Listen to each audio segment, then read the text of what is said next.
Nonstick বাসনই এখন home মিনিস্টারদের প্রথম পছন্দের। বাসনে তেলকালি থেকে বাঁচতে হালকা এই বাসনই বেছে নেন গৃহিণীরা। অনেকেই জানেন না কি ভয়ঙ্কর বিপদ ওঁত পেতে রয়েছে হাল ফ্যাশনের ননস্টিকে। সময় কম, চাই চটজলদি রান্না, তার সঙ্গে চাই স্বাস্থ্যকর খাবারও। সে কারণেই হেঁসেল সাম্রাজ্যে জাঁকিয়ে বসেছে ননস্টিকের হালকা বাসন।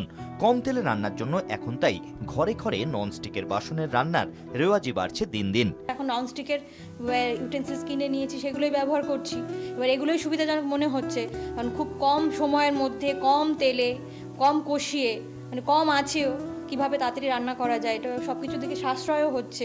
গড়িয়ার পাপড়ি দাস সকালবেলা স্বামীর অফিসের ঝক্কি, বাচ্চাকে স্কুলে পাঠানো, দশভুজার মতো সংসার সামলানো, রান্নাঘরের চটজলদি রান্নার অস্ত্র তাই সেই ননস্টিকের বাসনই। বাসনে বিষের কথা শুনেই আঁতকে উঠলেন।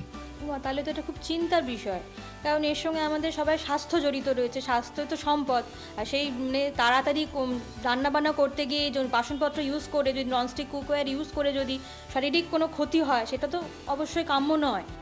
তাই কোনো চটজলদি সমাধান নয়, ননস্টিক ছেড়ে ফিরে আসুন লোহা বা স্টেনলেস স্টিলের বাসনেই। ফিরে আসুন ওল্ড ইজ গোল্ডের সেই পুরনো স্লোগানেই। ক্যামেরায় চাঁদ মিয়ার সঙ্গে সন্দীপ সরকারের রিপোর্ট, 24 ঘন্টা।